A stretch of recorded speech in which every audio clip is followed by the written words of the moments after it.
नमस्कार दोस्तों, मैं अविनाश श्रीवास्तव आप सबका एक बार फिर हार्दिक स्वागत करता हूं डीपी एजुकेशन के इस यूट्यूब चैनल पर। दोस्तों, आप सभी को बहुत अच्छी तरह से इस बात की जानकारी है कि पीसीएस की परीक्षाएं प्रस्तावित थी और अब निश्चित भी हो चुका है कि प्रदेश के सभी 75 जिलों में इन परीक्षाओं का आयोजन निर्धारित तिथि पर होगा। ऐसे में आपके पास समय बहुत सीमित है और आपके इसी सीमित समय का सदुपयोग करने के उद्देश्य से डीपी एजुकेशन लेकर आया है आपके लिए इस वर्ष यानी 2024 में जनवरी से लेकर नवंबर तक के करंट अफेयर्स का एक पावर पैक्ड कैप्सूल पैक। और इस कैप्सूल पैक में राष्ट्रीय अंतर्राष्ट्रीय समेत सभी प्रकार की रिपोर्ट और संबंधित जो भी संभावित सवाल बन सकते हैं उन सभी सवालों पर हम लोग बातें कर रहे हैं। इस श्रृंखला की पहली वीडियो आपको कल मिल गई होगी यूट्यूब पर और आज इसी श्रृंखला में हम बिना किसी समय को गंवाए बातें करेंगे दूसरे क्लास के लिए। तो चलिए शुरुआत करते हैं दोस्तों। आज हमारी बातचीत की शुरुआत जो है एक गंभीर विषय से होनी है, एक ऐसे विषय से जिसे हम लोग कहते हैं एनर्जी। एनर्जी यानी कि ऊर्जा। ऊर्जा सभी को पता है दोस्तों कि कन्वेंशनल और नॉन कन्वेंशनल दोनों तरह की होती है। आज कोई भी देश जो विकास की इस दौड़ में लगातार एक दूसरे के साथ प्रतिस्पर्धा कर रहा है, चाहे वो देश विकसित हो, चाहे विकासशील हो, चाहे वो तीसरी दुनिया का ही क्यों ना हो, उसकी सबसे महत्वपूर्ण आवश्यकता एनर्जी यानी ऊर्जा है। और इंसान जब से उसका अस्तित्व विकसित हुआ है तब से वो लगातार इन्हीं ऊर्जा संसाधनों की तलाश कर रहा है और इन ऊर्जा संसाधनों पर नियंत्रण करने की कोशिश उसकी बदस्तूर जारी है। ऐसे में जब हम एनर्जी को समझने की कोशिश करते हैं तो हमें यह स्पष्ट हो जाता है कि जो ऊर्जा होती है दोस्तों, ये दो तरह की होती है, जिसमें पहली जो होती है ऊर्जा वो है कन्वेंशनल एनर्जी और दूसरी होती है आपकी नॉन कन्वेंशनल एनर्जी। कन्वेंशनल और नॉन कन्वेंशनल को अगर हम हिंदी में समझें तो यह है आपका पारंपरिक ऊर्जा और यह है आपकी गैर पारंपरिक ऊर्जा। ठीक है, आपको यह बात निश्चित तौर पर पता होनी चाहिए कि जो हमारे पारंपरिक ऊर्जा स्रोत हैं इन्हीं को एक और नाम से जाना जाता है, इसी को हम कहते हैं फॉसिल फ्यूल यानी जीवाश्म ईंधन, है ना। और अगर आप जीवाश्म ईंधन के बारे में जानते हैं तो आपको यह भी पता होगा कि जीवाश्म ईंधन जो है वो प्रदूषण का कारण बनते हैं। जबकि अगर हम गैर पारंपरिक ऊर्जा की बात करें तो इसे हम लोग कहते हैं रिन्यूएबल एनर्जी, है ना। और रिन्यूएबल एनर्जी का मतलब जिसे हम लोग हिंदी में नवीकरणीय ऊर्जा के नाम से जानते हैं। नवीकरणीय का मतलब जिसके स्रोतों का बार बार इस्तेमाल किया जा सकता है। और अगर देखा जाए तो इसके उदाहरण के तौर पर हम लोग कुछ खास एनर्जी सोर्सेस की बात कर सकते हैं, जिसमें सौर ऊर्जा, पवन ऊर्जा, ज्वारीय ऊर्जा और भूतापीय ऊर्जा जैसे संसाधनों को शामिल किया जाता है। जबकि अगर हम जीवाश्म ईंधन का प्रयोग कर रहे हैं तो इससे होने वाला प्रदूषण न केवल क्लाइमेट चेंज के लिए जिम्मेदार है, बल्कि इसका एक और रिजल्ट हमें देखने को मिलता है और वो रिजल्ट है दोस्तों ग्लोबल वार्मिंग का, जिसकी वजह से धरती का तापमान लगातार बढ़ रहा है और इसी वजह से हमारे महासागर और उनका जल स्तर भी लगातार बढ़ता जा रहा है। इन सभी समस्याओं के मद्देनजर राष्ट्रीय और अंतर्राष्ट्रीय स्तर पर जलवायु परिवर्तन के प्रभावों से निपटने के लिए प्रयास किए जा रहे हैं और इन्हीं प्रयासों की दिशा में आपने भी हाल ही में COP29 के आयोजन के बारे में समाचार पत्रों और न्यूज चैनल्स में जरूर पढ़ा और देखा होगा। COP29 जो कि UNFCCC के द्वारा आयोजित होने वाला एक एनवायरमेंटल कन्वेंशन होता है, एनवायरमेंटल कॉन्फ्रेंस होता है, जिसे हम लोग सीओपी का मतलब होता है दोस्तों कॉन्फ्रेंस ऑफ पार्टीज, जबकि इस आयोजन को कंडक्ट करने वाली संस्था यूएनएफसीसीसी का मतलब होता है United nation framework convention on climate change, यानी जलवायु परिवर्तन के लिए या जलवायु परिवर्तन के प्रभावों को रोकने के लिए किया जा रहा एक प्रयास, इसे हम कह सकते हैं। और सीओपी 29 में आपको यह भी पता है कि जिस बात पर सहमति बनी है वो चीज है कार्बन क्रेडिट, जो कि उन देशों द्वारा उन देशों को दिया जाएगा जो ज्यादा प्रदूषण उत्पन्न करते हैं, वो देंगे, और उनके कारण जिनको समस्याएं हो रही हैं, जिन्हें जलवायु परिवर्तन से उत्पन्न खतरों से निपटने के लिए मशक्कत करनी पड़ रही है, उन्हें दिया जाएगा। लेकिन हालांकि इस कार्बन क्रेडिट फंड का जो अमाउंट था, उस बात को लेकर के भी आपको जानकारी हो गई होगी कि भारत समेत अफ्रीकन यूनियन के कई देशों ने इसकी आलोचना की है, इसका विरोध किया है और इसे स्वीकार करने से उन्होंने इनकार कर दिया है। वहीं दूसरी ओर अगर हम इन एनर्जी रिसोर्सेज के बारे में बात करें तो हमारा जो आज का पहला करंट अफेयर्स का क्वेश्चन है वो रिलेटेड है इसी पारंपरिक ऊर्जा स्रोत से, और उस क्वेश्चन को हम लोग जिसे एक नाम से समझेंगे वो नाम है दोस्तों तापी परियोजना का। वैसे तो ये नाम जो लोग काफी लंबे समय से तैयारी कर रहे हैं और पहले भी उन्होंने सिविल सेवा परीक्षाओं में प्रतिभाग किया होगा, उन्हें यह बात बहुत अच्छी तरह से पता होगी कि जो तापी परियोजना है इसे स्टार्ट किया गया था वर्ष 2015 में और इसे पूरा हो जाना चाहिए था 2019 में। लेकिन कुछ कह सकते हैं कि जियोपॉलिटिकल डिस्प्यूट्स यानी कि भू राजनैतिक जो विवाद हैं उनकी वजह से यह परियोजना अपने निर्धारित समय पर पूरी नहीं हो पाई। और अब इसी पर हम लोग आज के करंट अफेयर्स की अपनी शुरुआत करते हैं। तो चलिए देखते हैं दोस्तों, दरअसल इस तापी परियोजना का जो नाम है इसे हम एक तरह से एक गैस, मैं बता देता हूं आपको ये एक्चुअल में है क्या, ये एक गैस पाइपलाइन प्रोजेक्ट है। ठीक है, एक ऐसा गैस पाइपलाइन प्रोजेक्ट जो कि तुर्कमेनिस्तान से शुरू होगा ये पाइपलाइन और अफगानिस्तान, पाकिस्तान से होते हुए ये परियोजना भारत पहुंचेगी यानी इंडिया पहुंचेगी। और इस पूरी परियोजना की जो कुल लंबाई है इस पाइपलाइन की वो है दोस्तों 1814 किलोमीटर की। लेकिन ये परियोजना जब 2015 में शुरू हुई थी तो फिर ये परियोजना पूरी क्यों नहीं हुई? इसका सबसे बड़ा कारण क्या है? इसका सबसे बड़ा कारण है दोस्तों अफगानिस्तान। मैं ऐसा क्यों कह रहा हूं, चलिए उसको भी समझ लेते हैं। आपने हाल फिलहाल के दिनों में अफगानिस्तान में तालिबान के सत्ता में आने की घटना को जरूर देखा होगा और उसका विश्लेषण भी किया होगा, और इसका क्या प्रभाव पड़ेगा वैश्विक राजनीति पर, इस पर भी जरूर आपने अपना कोई ओपिनियन बनाया होगा। ऐसे में दोस्तों अफगानिस्तान में तालिबान का जो संघर्ष लंबे समय तक चला, इसका परिणाम था कि तालिबान के ही कारण से यह परियोजना जो अफगानिस्तान से होकर के गुजरनी थी, वहां पर यह परियोजना निर्धारित समय पर पूरी नहीं हो पा रही थी। रीजन ये कि तालिबान ने उस क्षेत्र में कह सकते हैं कि भू राजनैतिक विवादों को जन्म दे दिया और इन्हीं भू राजनैतिक विवादों की भेंट चढ़ गई थी ये परियोजना, जिसे एक बार फिर हम लोग पुनर्जीवित होते हुए देख सकते हैं।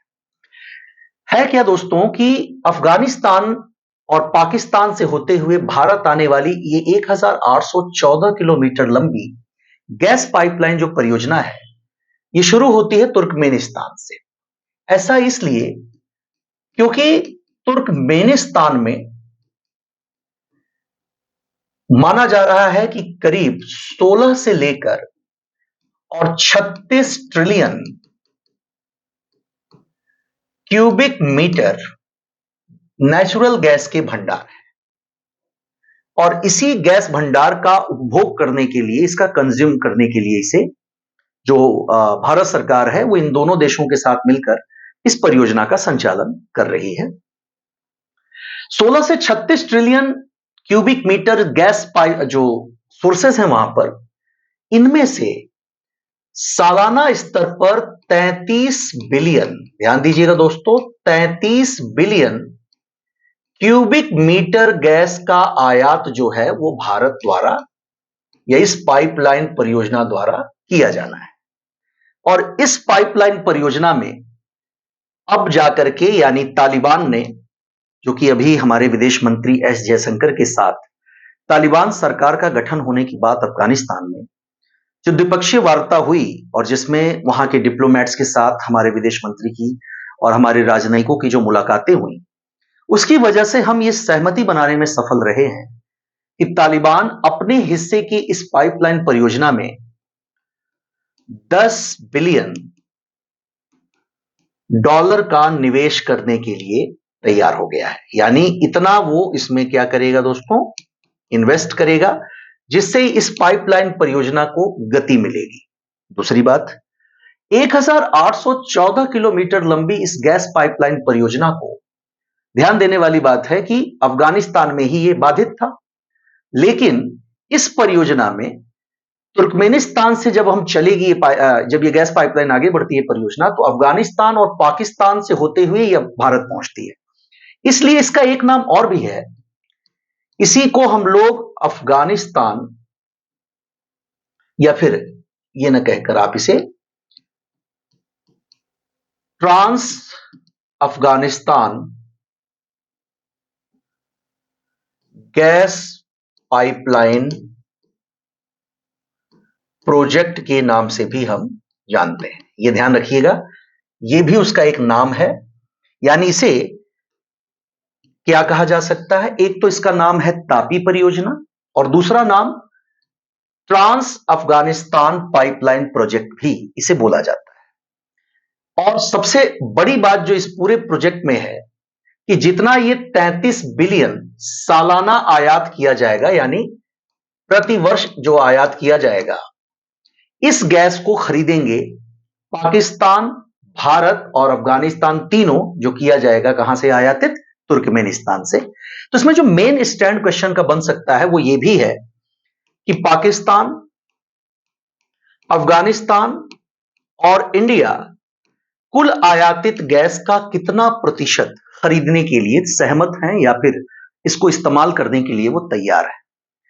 दोस्तों, पाकिस्तान और अफगानिस्तान और इंडिया के बीच इस गैस का जो वितरण होना है, उसमें इंडिया और पाकिस्तान ये दोनों समान मात्रा में इसका जो खरीदारी करेंगे और वो मात्रा है 42% एंड 42%, यानी 42% गैस पाकिस्तान और इंडिया खरीदेंगे, जबकि 16% गैस खरीदेगा कौन, अफगानिस्तान।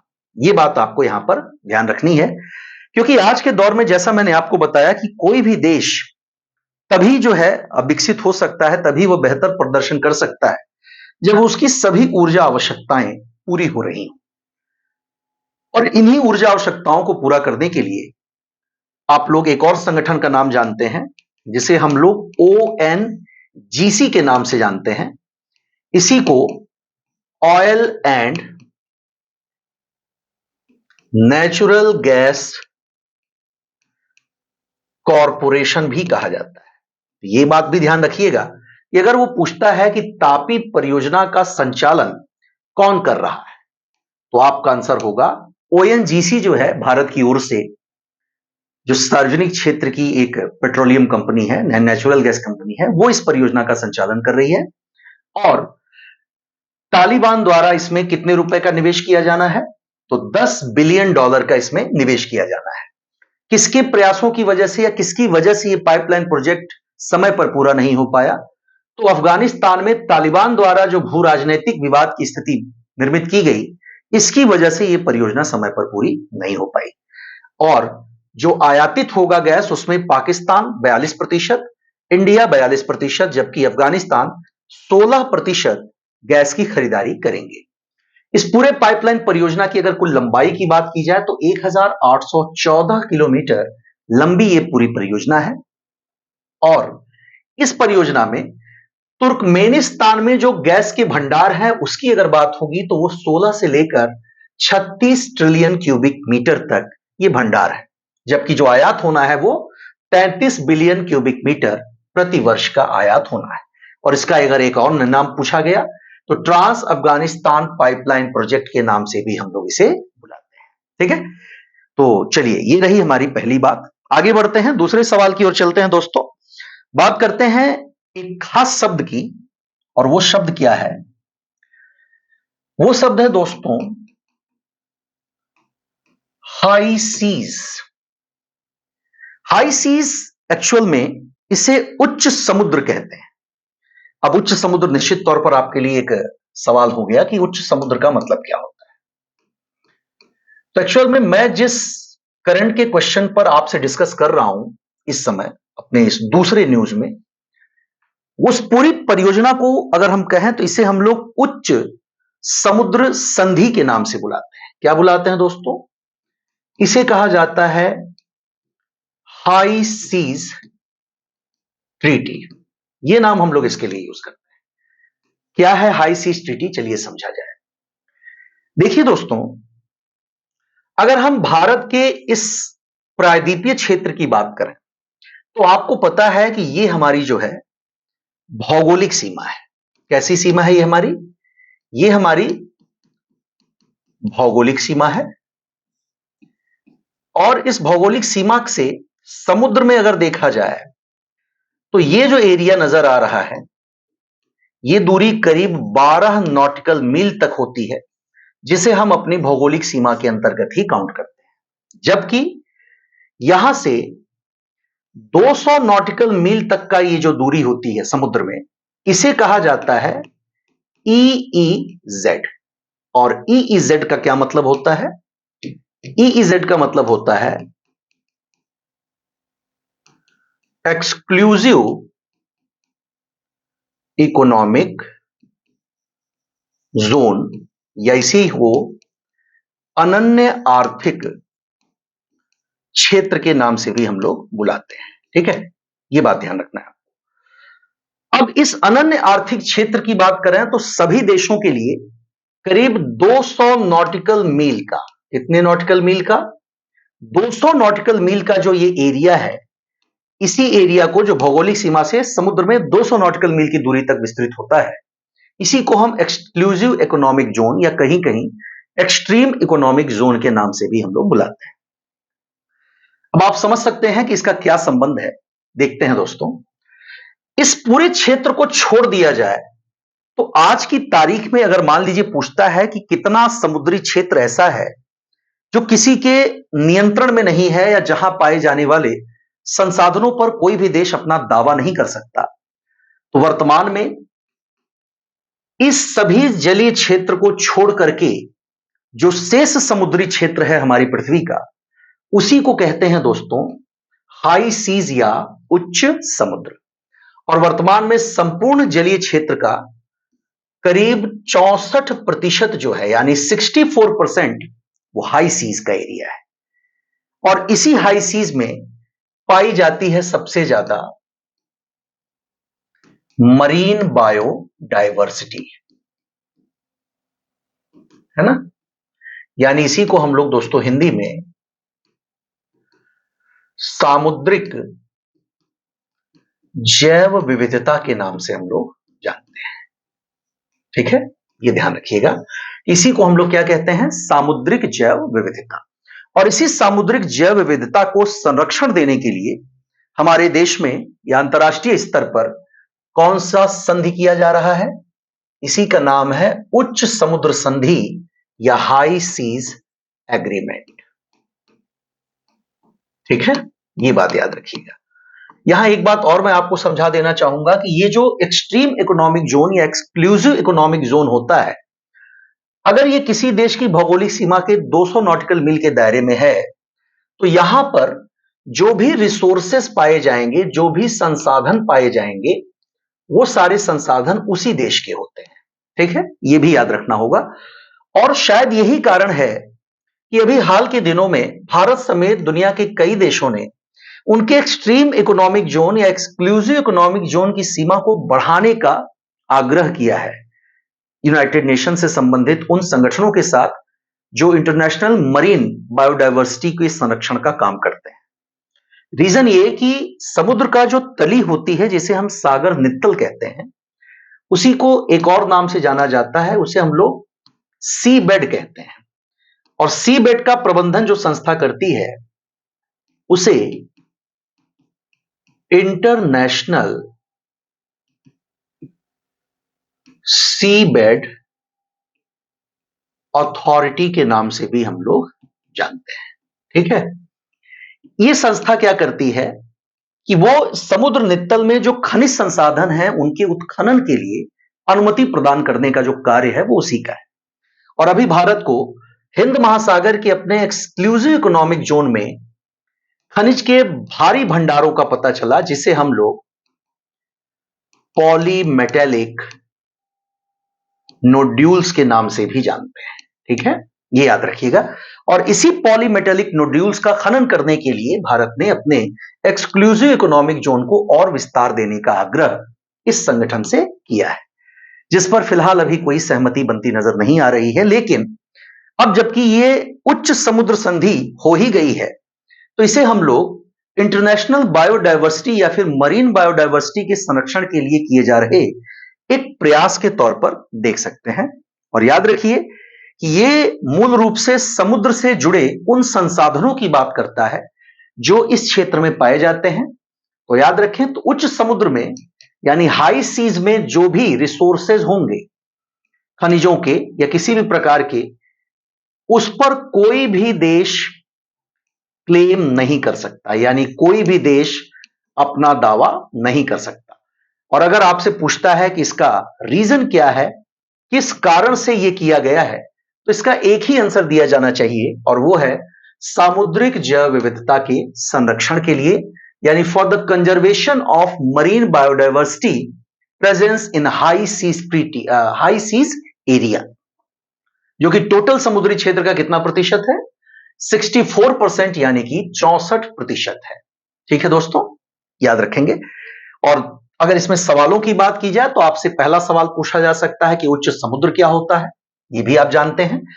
एक्सक्लूसिव इकोनॉमिक जोन आपको मैंने यहां पर समझाने की कोशिश की। पॉलीमेटेलिक नोड्यूल्स का मतलब होता है सागर नित्तल पर या सागर नित्तल में पाए जाने वाले खनिज संसाधन। ठीक है, जो किसी भी देश के लिए बहुत महत्व रखते होंगे, क्योंकि खनिज संसाधनों के बिना राष्ट्रीय और अंतर्राष्ट्रीय स्तर पर विकास कार्यों का कोई भी अस्तित्व नहीं रह जाता, उनका कोई मतलब नहीं रह जाता, क्योंकि खनिज, खासकर जो रेयर अर्थ मटेरियल्स हैं, वो रेयर अर्थ मटेरियल्स हमें इन्हीं प्रकार के स्थानों से मिलते हैं। चलिए अगले सवाल की ओर चलते हैं, तीसरे प्रश्न की ओर। कुछ समय पहले एक नाम बहुत चर्चा में था, जिसे कहा जाता है EESL। ये क्या है दोस्तों? EESL। आपको यह भी पता है कि इसे फिलहाल नाम को मैं पूरा कर देता हूं। इसका पूरा नाम होता है एनर्जी एफिशिएंसी सर्विसेज लिमिटेड। ठीक है, यानी इसे ऊर्जा दक्षता सेवा प्रभाग के नाम से भी जाना जाता है। अब यह करता क्या है? याद होगा आपको कि कुछ समय पहले जो पर्यावरण सम्मेलन पहले हुए हैं, उनमें यह स्पष्ट कर दिया गया है कि हम तभी प्रकृति के संरक्षण और पर्यावरणीय सम्मेलनों के वास्तविक उद्देश्यों को हासिल कर सकते हैं जब हम ऊर्जा दक्षता के लिए प्रयास करें। और ऊर्जा दक्षता के प्रयास का मतलब है कि हमारी जो एफिशिएंसी है, यानी कि हम किसी चीज में इनपुट जितना कर रहे हैं उसकी तुलना में हमें मिलने वाला जो आउटपुट है वो ज्यादा होना चाहिए, और यही हमारी एफिशिएंसी है। आजकल आप देखते होंगे कि जो इलेक्ट्रॉनिक अप्लायंसेस आपके घरों में लगे होते हैं, उन इलेक्ट्रॉनिक अप्लायंसेस में स्टार्स बने होते हैं, 3 स्टार, 4 स्टार या 5 स्टार, और ये एक्चुअल में उनकी एनर्जी एफिशिएंसी की बेसिस पर उन्हें दिया जाने वाला एक प्रमाण पत्र होता है जो बताता है कि वो ऊर्जा का उपभोग कितना अधिक या कितना कम करेंगे। और इसी से रिलेटेड हमारा जो अगला सवाल है जिस पर हम लोग बात करने जा रहे हैं वो क्या है, इसको चलिए बात करते हैं। ये है दोस्तों IPEEC। क्या है दोस्तों ये IPEEC? अब आपके मन में ये सवाल उठ रहा होगा ये IPEEC क्या है ना? वैसे मैं स्पष्ट कर देता हूं, जैसा मैंने आपको बताया कि आपने कुछ दिन पहले या कुछ साल पहले देखा होगा कि अलग अलग जिलों में जो बिजली उपभोग केंद्र होते थे जहां पर आप अपना बिजली का बिल जमा करते थे, वहां पर विद्युत विभाग छोटे छोटे कैंप लगा करके एक कार्यक्रम चला रहा था जिसमें वो आपसे ये अपेक्षा कर रहा था कि आप अपने घरों में लगे हुए CFL बल्ब को वहां ले जाएंगे और बहुत ही कम कीमत पर, बहुत ही अफोर्डेबल प्राइजेस पर आपको उनके बदले में वहां से क्या मिलेगा, वहां से आपको मिलेगा LED। और आप जानते हैं दोस्तों कि LED जो होते हैं, जो बल्ब होते हैं, जिनको अलग नाम से भी बुलाया जाता है, इसे हम लोग कहते हैं लाइट एमिटिंग डायोड कहते हैं इसे। और LED बल्ब आपको पता है कि ये बहुत ही एनर्जी एफिशिएंट होते हैं, यानी बहुत कम ऊर्जा की ये इस्तेमाल करते हैं, उसका खपत करते हैं, लेकिन बदले में उनके द्वारा दी जाने वाली जो रोशनी होती है, उनके द्वारा दिया जाने वाला जो आउटपुट होता है वो ज्यादा होता है। और इसी दिशा में भारत ने अभी हाल ही में यानी कि अक्टूबर 2024 में प्रधानमंत्री नरेंद्र मोदी की अध्यक्षता में हमारी जो सेंट्रल कैबिनेट है, यानी जो हमारा केंद्रीय मंत्रिमंडल है, इसने इस बात को लेकर के सहमति दे दी है अब भारत इस संगठन का हिस्सा बन जाएगा, यानी IPEEC का जो है भारत सदस्य बन जाएगा। इसमें शामिल होने के लिए जो है भारत ने सहमति दे दी है। यहां पर यह भी ध्यान रखें कि जो इंटरनेशनल एनर्जी एफिशिएंसी हब की मैं बात करूंगा, यहां पर international energy efficiency hub IEEH की मैं बात कर रहा हूं। इसकी जो स्थापना की गई थी वो वर्ष 2017 में, जर्मनी का नाम सुना है आपने? जर्मनी में एक शहर है हैम्बर्ग, यहीं पर आयोजित हुआ था 2017 में G20 देशों का सम्मेलन। और इसी G20 देशों के सम्मेलन में निर्णय लिया गया था इंटरनेशनल एनर्जी एफिशिएंसी हब के निर्माण का, जिसे मैं लिख दे रहा हूं यहां पर मैं, इंटरनेशनल एनर्जी एफिशिएंसी हब। इसकी स्थापना की गई थी और तब से लेकर अब तक अंतर्राष्ट्रीय स्तर पर और अलग अलग देशों द्वारा राष्ट्रीय स्तर पर भी ऊर्जा एफिशिएंसी यानी ऊर्जा दक्षता के संबंधित कार्यक्रमों का संचालन जो है वो लगातार किया जा रहा है। इसका जो सचिवालय है दोस्तों, अगर इसका मुख्यालय की बात आती है कि इसका सचिवालय या मुख्यालय कहां है, तो इसका मुख्यालय जो है वो फ्रांस के पेरिस में है। ठीक है, याद रखिएगा, फ्रांस के पेरिस में जो है इसका हेडक्वार्टर है। और अभी इस संगठन यानी IPEEC का मतलब क्या है? यह मूलतः ऊर्जा दक्षता के लिए अलग अलग देशों के बीच होने वाला एक पारस्परिक सहयोग कार्यक्रम है, और इसी को आप लोग कह सकते हैं, इसे इंटर गवर्नमेंटल, इसे हम लोग कहेंगे inter governmental panel for energy efficiency, energy efficiency cooperation. ठीक है, ये ध्यान रखिएगा। ये भी नाम हम लोग इसके लिए इस्तेमाल करते हैं या कर सकते हैं। जैसा मैंने बताया कि इसका जो मुख्यालय है वो फ्रांस के पेरिस में है। दूसरी बात, इस संगठन की जो स्थापना की गई थी, यानी इंटरनेशनल एनर्जी एफिशिएंसी हब की स्थापना, जिस पर भारत ने सहमति दे दी है दस्तखत करने की और इसमें शामिल होने की, इसका जो स्थापना की गई वो जर्मनी के हैम्बर्ग में की गई 2017 में G20 बैठक के दौरान। EESL ये भारत की ऊर्जा एफिशिएंसी सर्विसेज लिमिटेड नामक एक संस्था है जो मूलतः ऊर्जा दक्षता संबंधी कार्य करती है और अलग अलग उपकरणों को, इलेक्ट्रॉनिक अप्लायंसेस को कैसे हम ऊर्जा दक्ष बना सकते हैं, इस संबंध में वो अपना सुझाव भी देती है। अगले सवाल की ओर चलते हैं दोस्तों। अगला प्रश्न देखा जाए, अगला प्रश्न क्या है? अगला प्रश्न पावर की बात करेंगे हम लोग।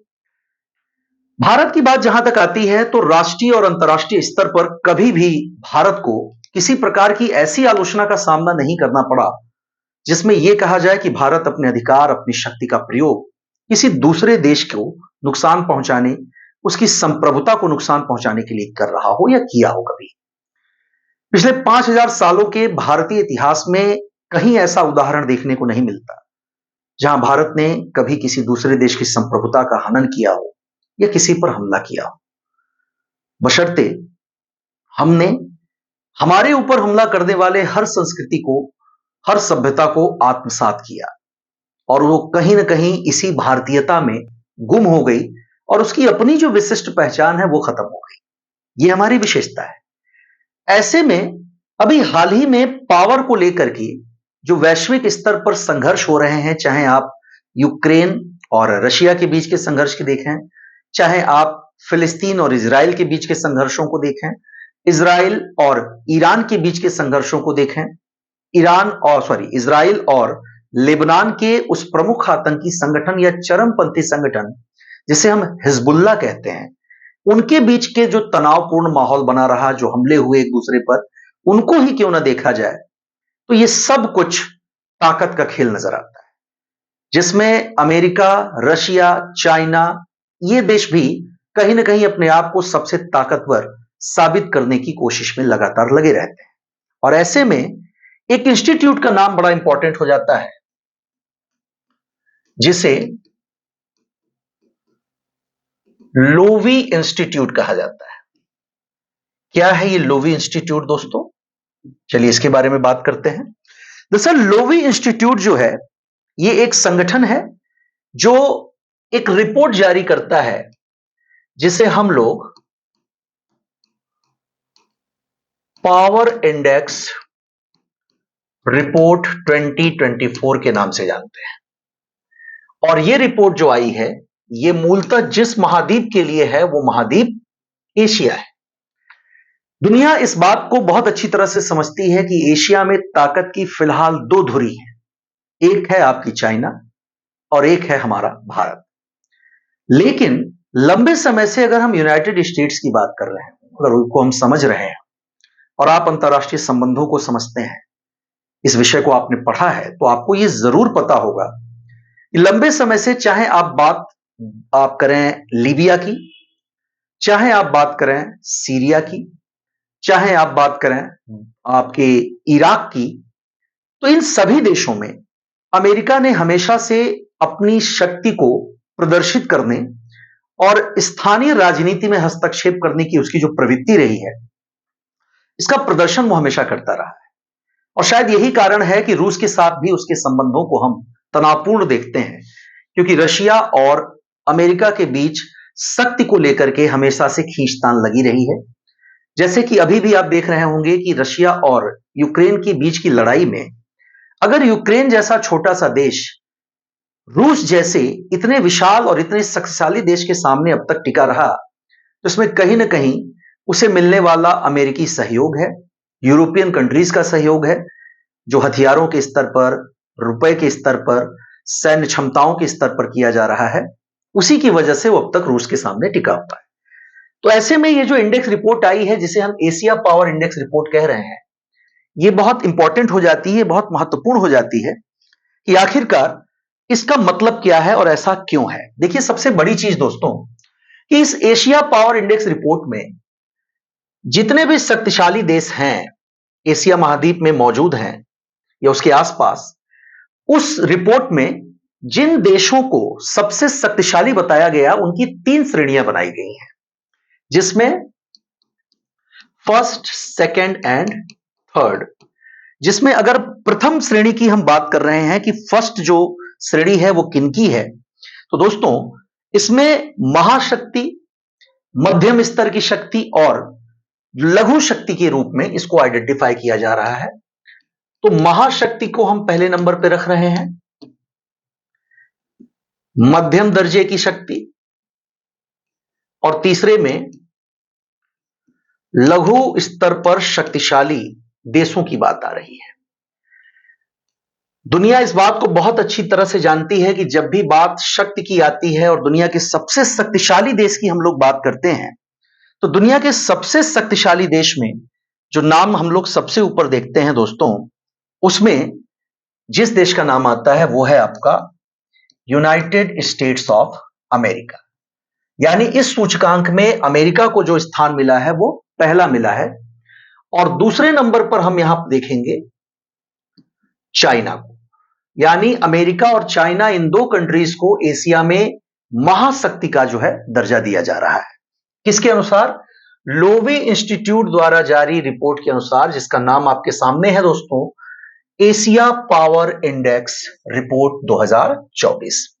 अगर हम मध्यम शक्ति की बात कर रहे हो तो मध्यम स्तर पर अगर बात हो जाए कि कौन सा देश तीसरे नंबर पर है, तो यहां पर आप पाएंगे कि भारत जो है इस पूरे सूचकांक में इस बार मध्यम स्तर की सबसे बड़ी शक्ति बनकर उभरा है।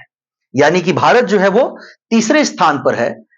अगर चौथे स्थान की बात हो तो चौथे स्थान पर जो है दोस्तों वो जापान है, ये फोर्थ है, ये थर्ड है, यूएसए फर्स्ट, चाइना सेकंड। तीसरे नंबर पर भारत, चौथे पर जापान, पांचवें नंबर की बात करें तो पांचवें नंबर पर जो देश है वो है आपका ऑस्ट्रेलिया। यानी ऑस्ट्रेलिया इसमें किस नंबर पर है दोस्तों? पांचवें नंबर पर। और अगर इन तीनों देशों की बात हो रही है तो ऑस्ट्रेलिया के बाद एक देश और भी लिया जा सकता है, एक क्या दो देश लिए जा सकते हैं, जिसमें छठे नंबर पर आता है आपका, छठे नंबर पर देख लें, सॉरी देखिए ये थोड़ा सा रिमूव हो गया दोस्तों, लघु शक्ति ये है भारत, जापान, तीसरा देश कौन सा था हमारा? मैं फिर से एक बार लिख देता हूं इसको, ये रिमूव हो गया है। तकनीक की यही तो खराबी है, इंसान तकनीक पर अगर बहुत ज्यादा विश्वास करने लगता है तो उसकी समस्याएं बढ़ जाएं कब, इसके बारे में कोई पूर्वानुमान नहीं लगाया जा सकता। चलिए फिर से एक बार लास्ट में देख लीजिए, महाशक्ति के रूप में यूएसए की बात आएगी और चाइना की बात, जो क्रमशः पहले और दूसरे स्थान पर हैं। मध्यम दर्जे की महाशक्ति की अगर बात करें तो इसमें सबसे ऊपर नाम आ रहा है इंडिया का, जो थर्ड प्लेस पर है। फिर बात आती है इंडिया के बाद कौन सा देश यहां पर आएगा, तो वो है दोस्तों जापान, जो चौथे स्थान पर है। ऑस्ट्रेलिया की बात हो रही है, ऑस्ट्रेलिया जो है इस सूचकांक में पांचवें स्थान पर है। रशिया की बात होगी, रशिया इस सूचकांक में छठे स्थान पर, और हमारा करीबी पड़ोसी पाकिस्तान जो है इस सूचकांक में सातवें स्थान पर। यानी मध्यम स्तर के शक्तिशाली देशों में जो 5 देश इस स्थान को साझा कर रहे हैं, उसमें इंडिया, जापान, ऑस्ट्रेलिया, रशिया और पाकिस्तान है क्रमिक रूप से।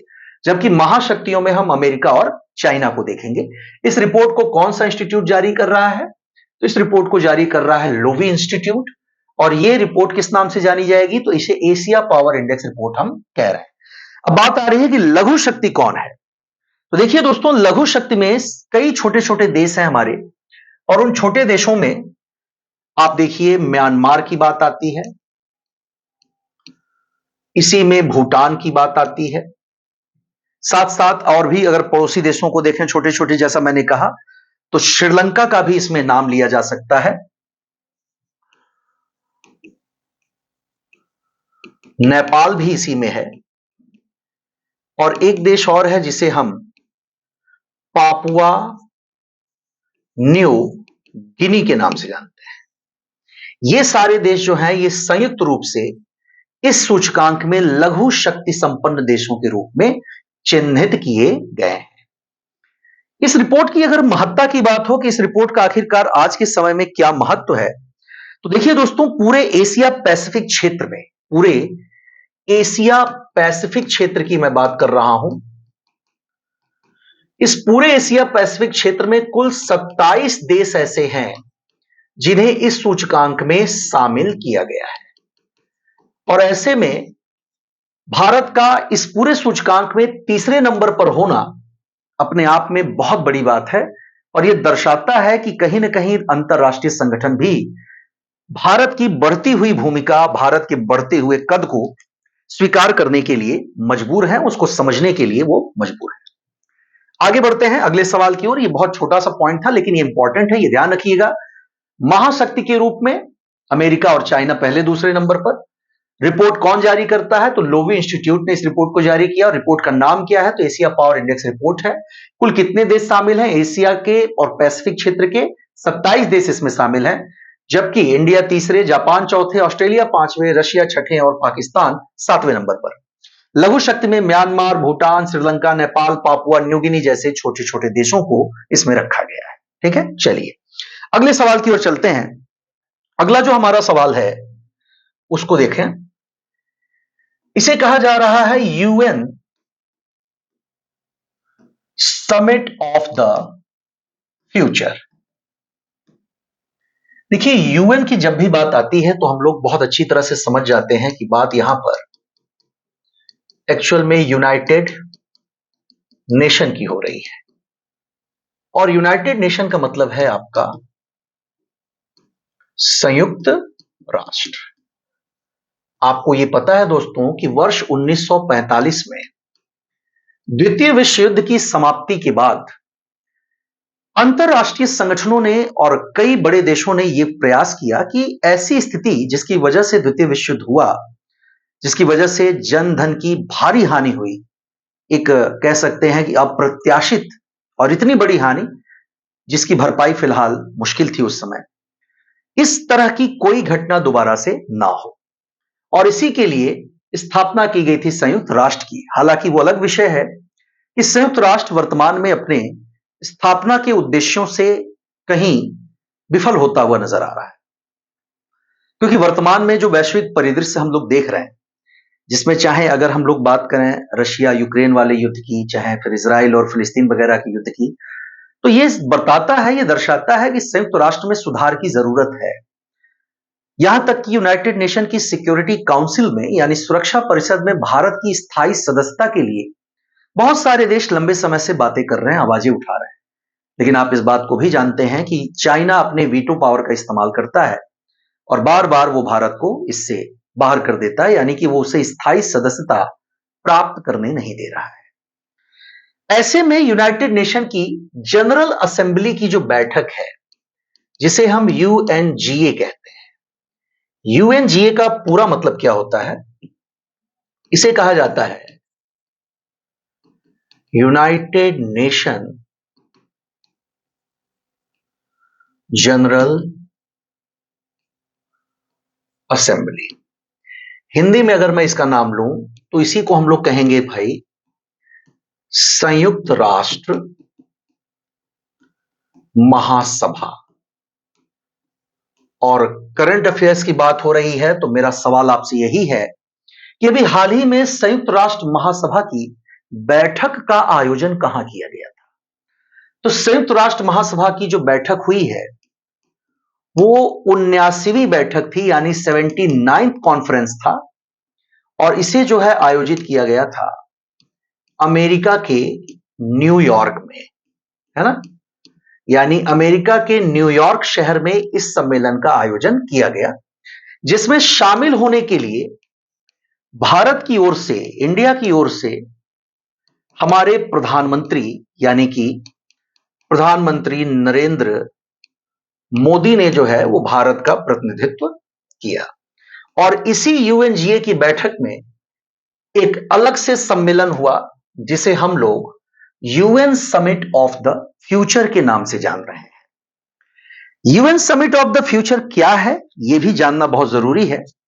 UN summit of the future भविष्योन्मुखी उन नीतियों के बारे में चर्चा करने के लिए आयोजित किया गया जो ये निर्धारित करेंगी कि चाहे वो समस्या पर्यावरण से जुड़ी हो, चाहे वो समस्या आतंकवाद से जुड़ी हो, आर्टिफिशियल इंटेलिजेंस और रोबोटिक्स तथा नैनो टेक्नोलॉजी जैसे नई नई तकनीकों के मानव कल्याण के लिए होने वाले उपयोगों से जुड़ी हो, या फिर अपने सस्टेनेबल डेवलपमेंट गोल एसडीजी, जिसे हम लोग सस्टेनेबल डेवलपमेंट गोल कहते हैं, यानी सतत विकास लक्ष्य की बात हो रही है। और आप जानते हैं कि सतत विकास लक्ष्य जो है एसडीजी, उसमें 17 लक्ष्य तय किए गए हैं। कितने लक्ष्य हैं दोस्तों इसमें? तो इसमें 17 लक्ष्य तय किए गए हैं।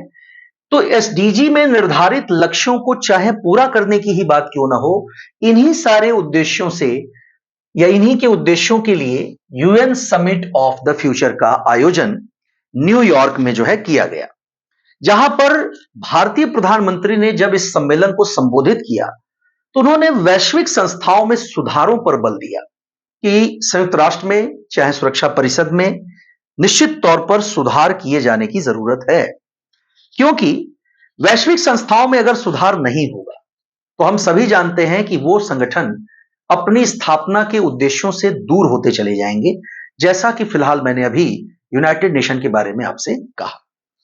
सबसे बड़ी बात कि इस बैठक के दौरान जिस चीज पर सबसे ज्यादा ध्यान देने की बात प्रधानमंत्री ने की, वो चीज क्या है? वो है आपकी उसे हम कहेंगे MDB। इसे क्या कहेंगे दोस्तों? MDBs। MDBs मतलब होता है मल्टीलैटरल डेवलपमेंट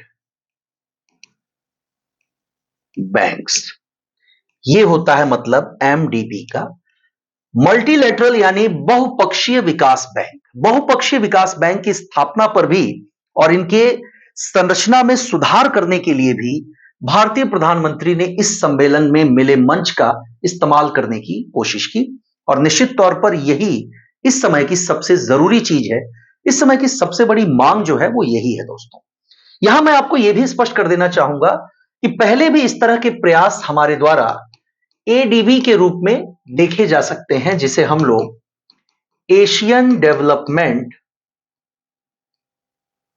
बैंक के रूप में जानते हैं। और आपको पता है कि एशियन डेवलपमेंट बैंक जो है वो मूलतः एशिया महाद्वीप में विकास और प्रगति से जुड़े कार्यों के लिए न केवल फंडिंग करता है, बल्कि इस प्रगति की समीक्षा कार्यक्रमों का भी वो समय समय पर आयोजन करता रहता है। क्योंकि एशिया महाद्वीप जो कि दुनिया में सबसे बड़ा महाद्वीप है, अगर वैश्विक आबादी की बात करें तो करीब करीब वैश्विक आबादी का 40% से भी ज्यादा अकेले इसी महाद्वीप में रहता है, और सबसे ज्यादा देशों की संख्या भी इसी महाद्वीप में है। सबसे ज्यादा विविधता, चाहे वो जैव विविधता के स्तर पर हो, खान पान, पहनावा, भाषा, बोली इनके स्तर पर हो, हर तरह की विविधता हमें एशिया महाद्वीप में नजर आती है। और आज जैसा अभी पीछे मैंने एशिया पावर इंडेक्स रिपोर्ट की बात भी की, हर देश एशिया महाद्वीप में अपनी उपस्थिति बनाए रखने की कोशिश कर रहा है। और आपको यह भी पता है कि अभी हाल के दिनों में बांग्लादेश में जो राजनीतिक अस्थिरता का माहौल उत्पन्न हुआ, जिसकी वजह से वहां की प्रधानमंत्री शेख हसीना को वहां से निर्वासित होना पड़ा और उन्हें भाग करके भारत में शरण लेनी पड़ी, जबकि भूतपूर्व प्रधानमंत्री जो जेल में बंद थी भ्रष्टाचार के आरोपों की वजह से, जिनका नाम खालिदा जिया है, वो जिस तरह से जेल से छूट गई और कैसे वहां पर सैन्य शासन के साथ साथ धीरे धीरे अंतरिम सरकार का गठन कर लिया गया, उन सभी परिस्थितियों में अगर हम कारणों की बात करें तो बांग्लादेश के अधीन जो द्वीप है, जिसे हम सेंट मार्टिन द्वीप के नाम से जानते हैं, इस द्वीप पर अमेरिका द्वारा जो अपना नेवल बेस बनाने के लिए बांग्लादेश से जो मांग की गई, जिसका आरोप शेख हसीना ने लगाया था, यह दर्शाता है, यह खबर बताती है कि कैसे दुनिया की महाशक्तियां एशिया महाद्वीप में बने रहने की कोशिश कर रही हैं। और इस तरह से अगर हम अंतर्राष्ट्रीय संगठनों को भारत जैसे देश में अगर बार बार इंटरफेयर करने या फिर उनके आसपास की राजनीतिक परिस्थितियों को अपने हितों के मद्देनजर संशोधित करने की छूट देते रहे, तो कहीं ना कहीं ये हमारी संप्रभुता पर किया गया एक हमला होगा। और हम सभी को पता है कि अंतर्राष्ट्रीय कानूनों में एक दूसरे की संप्रभुता का सम्मान करना सबसे जरूरी चीज है, तो इसको ध्यान में रखेंगे। समिट की मैं बात कर रहा हूं तो इसे UN summit of the future कहा जाता है, जो यूनाइटेड नेशन के 79वीं बैठक के अंतर्गत आयोजित किया गया न्यूयॉर्क के यूएसए के न्यूयॉर्क में। दूसरी चीज, इस संयुक्त राष्ट्र की स्थापना 1945 में की गई ताकि विश्व युद्ध जैसी परिस्थितियां दोबारा से निर्मित न हो। कभी कभी इसमें यह भी पूछता है कि किसके प्रयासों का परिणाम है ये, तो ध्यान रखिएगा ये अमेरिका के तत्कालीन राष्ट्रपति वुडरो विल्सन के प्रयासों का परिणाम माना जाता है संयुक्त राष्ट्र की स्थापना को। इसकी बैठक कौन सी थी, तो ये 79वीं बैठक थी, जिसमें भारत को प्रतिनिधित्व किसने दिया, उन्होंने दिया, यानी नरेंद्र मोदी जी ने, जो प्रधानमंत्री हैं। और इसमें जिस एक चीज पर लेकर के सहमति बनती नजर आई वो एमडीबी यानी मल्टीलैटरल डेवलपमेंट बैंक है, यानी कि इसे हम बहुपक्षीय विकास बैंक के नाम से भी जानते हैं। न केवल इनकी स्थापना बल्कि इनके संगठनों को मजबूत बनाने के लिए किए जा रहे प्रयासों का भी इस सम्मेलन में चर्चा की गई है। जबकि एसडीजी पर भी चर्चा हुई, जिसे हम लोग सस्टेनेबल डेवलपमेंट गोल यानी सतत विकास लक्ष्य के नाम से भी जानते हैं, जिसमें लक्ष्यों की कुल संख्या की अगर बात करेगा तो कुल लक्ष्यों की जो संख्या है वो है दोस्तों 17। चलिए अगले सवाल की ओर चलेंगे। अगला प्रश्न जो हमारा है वो SIPRI, इससे जुड़ा हुआ है। क्या होता है SIPRI? तो देखिए, SIPRI का मतलब है दोस्तों, ये एक संगठन है जिसका नाम Stockholm International Peace Research Institute है। ठीक है, Stockholm International Peace Research Institute. यह संस्था की जो अगर मुख्यालय की बात करें तो इसका जो मुख्यालय है वो स्वीडन के राजधानी स्टॉकहोम में है। ठीक है, अब बात आती कि संस्था करती क्या है। यह संस्था वैश्विक स्तर पर अलग अलग देशों के जो हथियार हैं, खास करके अगर हम उनके परमाणु हथियारों की बात करें तो उन हथियारों के भंडारण, उनकी संख्या, उनके उपयोग और उनके निर्माण से संबंधित जानकारियों को सार्वजनिक करती है। आपको यह भी पता है कि परमाणु ऊर्जा हमारे पास जो आज मौजूद है, इसके उपयोग पर निर्भर करेगा दोस्तों कि हम इसका इस्तेमाल सृजनात्मक रूप से कर रहे हैं या फिर विनाशात्मक रूप से। क्योंकि परमाणु या इस परमाणु ऊर्जा का जहां इस्तेमाल एक तरफ हम लोग ऊर्जा उत्पादन के लिए कर रहे हैं, वहीं दूसरी ओर इसी परमाणु ऊर्जा का इस्तेमाल परमाणु बमों के निर्माण के लिए भी किया जाता है। परमाणु बमों के निर्माण में आप सभी लोग जानते हैं कि आइंस्टीन का एक समीकरण है E=mc², जिसे मेनली मास एनर्जी इक्वेशन के नाम से भी हम लोग जानते हैं। इस समीकरण ने यह स्पष्ट कर दिया था कि द्रव्य को ऊर्जा में बदला जा सकता है, और यही कारण है कि जूलियस रॉबर्ट ओपेनहाइमर ने 1945 में एटम बम को डेवलप किया। आप यह भी जानते हैं कि अभी हाल ही में ओपेनहाइमर पर ही एक फिल्म जो है वो बनाई गई, जिसके निर्देशक हैं एक प्रसिद्ध विजनरी डायरेक्टर जिन्हें हम लोग क्रिस्टोफर नॉलन के नाम से जानते हैं। यही उसके निर्देशक हैं और इस फिल्म ने सर्वाधिक श्रेणियों में कौन सा पुरस्कार जीता है दोस्तों?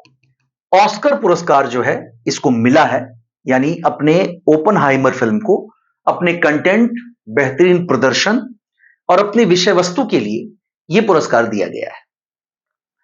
यही E = mc², जिसे हम द्रव्यमान ऊर्जा समीकरण कहते हैं, इसी के लिए जाने जाते हैं हमारे वो प्रसिद्ध वैज्ञानिक जिनका नाम अल्बर्ट आइंस्टीन है। किसने डेवलप किया इसे? इस E = mc² को डेवलप किया है प्रसिद्ध सापेक्षता सिद्धांत के लिए जाने जाने वाले हमारे अद्वितीय वैज्ञानिक अल्बर्ट आइंस्टीन। यहां एक बात और, भारत फिलहाल वर्तमान में परमाणु ऊर्जा का इस्तेमाल केवल विद्युत उत्पादन के लिए कर रहा है, ना कि किसी युद्धक उद्देश्य से, किसी तरह के विनाशात्मक उद्देश्य से।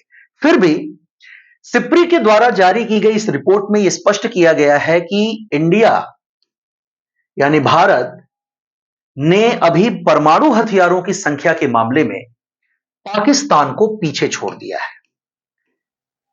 यानी अगर वर्तमान स्थिति देखी जाए तो पाकिस्तान के पास जहां 170 परमाणु बम हैं, वहीं भारत के पास मौजूद परमाणु बमों की जो संख्या है वो 172 हो गई है इस समय।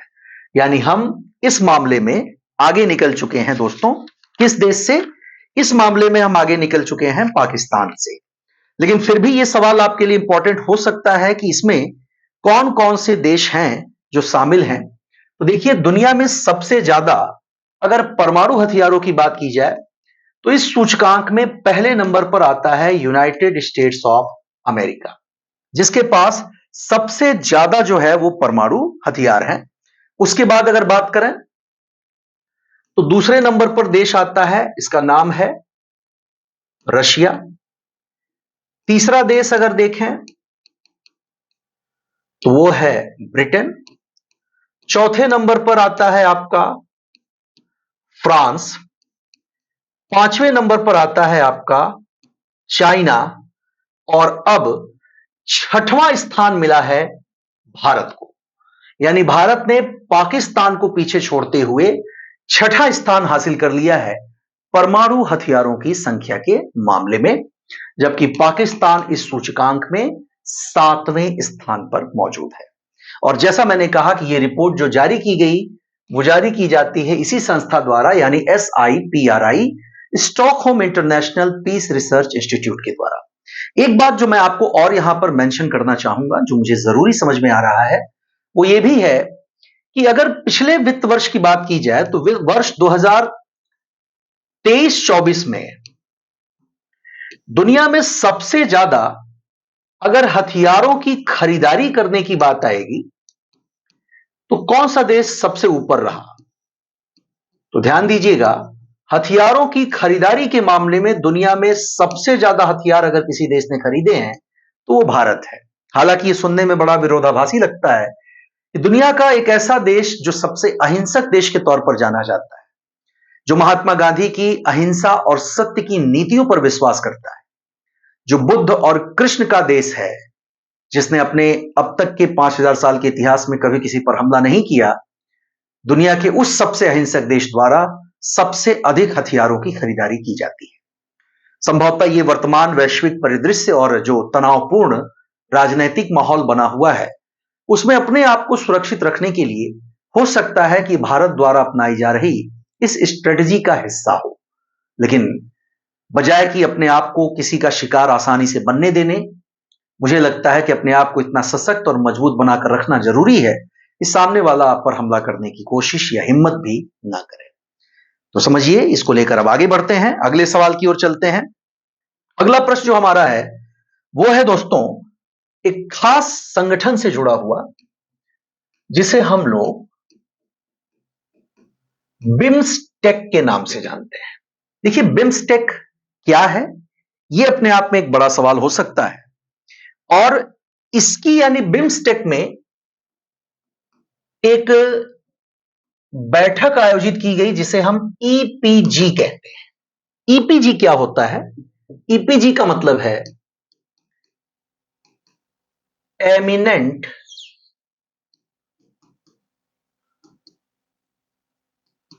पर्सन ग्रुप, यानी ये एक तरह से विशिष्ट लोगों का समूह है। ध्यान दीजिएगा, यहां पर लोगों से मतलब है उन लीडर से जो उन देशों का प्रतिनिधित्व करते हैं, उन देशों को कहीं ना कहीं वो लीड करते हैं, जो अंतर्राष्ट्रीय स्तर पर नीतियों के निर्माण, उनके क्रियान्वयन अथवा उनके संचालन के लिए जिम्मेदार है। यहां पर ये बिम्स्टेक नाम का जो संगठन है दोस्तों, इस बिम्स्टेक संगठन का अगर हम पूरा नाम जान लें तो हमें लगता है कि ये हमारे लिए थोड़ा बेहतर होगा। जिसे कहा किया जाता है, चलिए देखते हैं बिम्स्टेक का पूरा नाम। इसे कहते हैं Bay of Bengal Initiative for Multi Sectoral Technological and Economic Cooperation. ठीक है, ये ध्यान रखिएगा। मैं फिर से आपको नाम दोहरा देता हूं। इसका पूरा नाम है बिम्स्टेक का Bay of Bengal Initiative for Multi Sectoral Technological and Economic Cooperation. और इसी संगठन के अंतर्गत कुछ विशिष्ट देशों की बैठक का जो है आयोजन ईपीजी के अंतर्गत किया गया है। सबसे इंपॉर्टेंट चीज यह है कि यह संगठन जिसकी मैं बात कर रहा हूं, बिम्स्टेक, इसकी जो स्थापना की गई है वो कब की गई है? तो दोस्तों इसकी स्थापना की गई थी वर्ष 1997 में, 1997 में इसे जो है स्थापित किया गया था। और इसका जो हेडक्वार्टर है, इसका जो मुख्यालय है, वो बांग्लादेश के ढाका में है। कहां पर है दोस्तों? इसका जो मुख्यालय है वो बांग्लादेश के ढाका में है। और बिम्स्टेक की ये ईपीजी की जो बैठक हुई है, ये बैठक वर्ष 2024 के लिए हुई है। और 2024 के लिए होने वाली इस बैठक में, या इस बैठक का जो नेतृत्व कर रहा है वो कौन सा देश कर रहा है? तो इस बार 2024 में इस बैठक का नेतृत्व करने वाला देश है हमारा थाईलैंड। कौन है बच्चे? इस बैठक का जो नेतृत्व कर रहा है वो थाईलैंड है। जबकि इसकी जो बैठक आयोजित की गई है 2024 में, ये आयोजन हुआ है आपका बांग्लादेश में ही। ठीक है, एक प्रश्न यहां और बन सकता है कि इसके अगर सदस्य देशों की बात की जाए तो इसके कितने सदस्य देश हैं? तो देखिए, इसके सदस्य देशों की संख्या जो है वो 7 है। और ये सारे देश कहीं ना कहीं जो हमारा बे ऑफ बंगाल है, यानी जो बंगाल की खाड़ी है, उसके समीपवर्ती या उसके कोस्टल या तटीय इलाकों में रहने वाले देश हैं जिनको इस समूह में शामिल किया गया है। अगर इनमें देशों की संख्या की बात की जाए या देशों के जो नाम हैं उनकी बात की जाए तो मैं उनका नाम भी चलिए संक्षिप्त में आपको बता देता हूं। इसी में एक नाम बांग्लादेश का, एक नाम भूटान का, एक नाम म्यांमार का, अगला नाम आपको यहां पर थाईलैंड का मिल जाता है। साथ ही साथ अब निश्चित तौर पर बात अगर बे ऑफ बंगाल की हो रही है तो हम इंडिया को तो छोड़ नहीं सकते हैं। कितने देश हो गए? 1 2 3 4 5, इंडिया भी है इसमें। इसके अलावा श्रीलंका भी इसमें शामिल है। ये छठा देश हो जाता है। और जैसा मैंने आपको बताया कि कुल देश जो हैं वो 7 हैं, तो इन 7 देशों में एक नाम और रह गया है लास्ट में, और वो देश कौन है? ये आप भी अपने आप से पूछ सकते हैं। तो वो देश है दोस्तों नेपाल।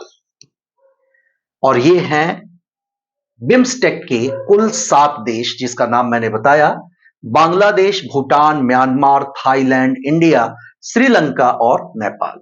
वर्ष 2024 में इसकी अध्यक्षता कौन कर रहा है? तो इसकी अध्यक्षता थाईलैंड ने की है। साथ ही साथ इसका जो बैठक आयोजित किया गया 2024 में, वो कहां किया गया? तो बांग्लादेश के ढाका में किया गया। ये वही जगह है जहां पर इसका हेडक्वार्टर भी मौजूद है, और यहीं पर इसकी स्थापना वर्ष 1997 में की गई थी। और जैसा इसका नाम आपके सामने लिखा है वो भी स्पष्ट है।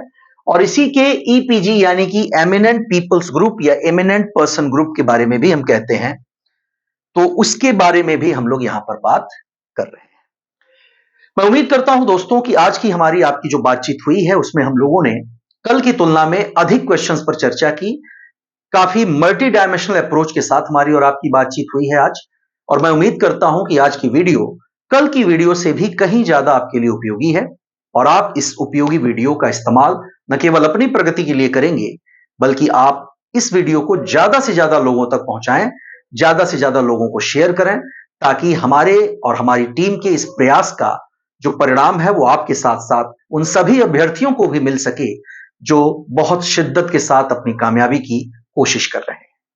मैं आगे भी आपसे इसी तरह से मिलता रहूंगा और कोशिश करता रहूंगा कि आप तक मैं वो सारी बातें पहुंचा पाऊं जो आपकी सफलता में निश्चित तौर पर आपकी मदद करेंगे। और अगर हम परीक्षा में आपके लिए किसी भी प्रकार से इस कंटेंट की मदद से कोई भी मदद आपकी अगर कर पाते हैं, तो ये हमारे लिए सम्मान की बात होगी और वही हमारा पारितोषिक भी होगा।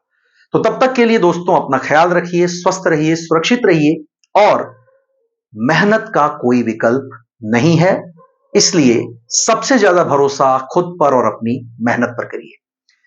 तब तक के लिए जय हिंद।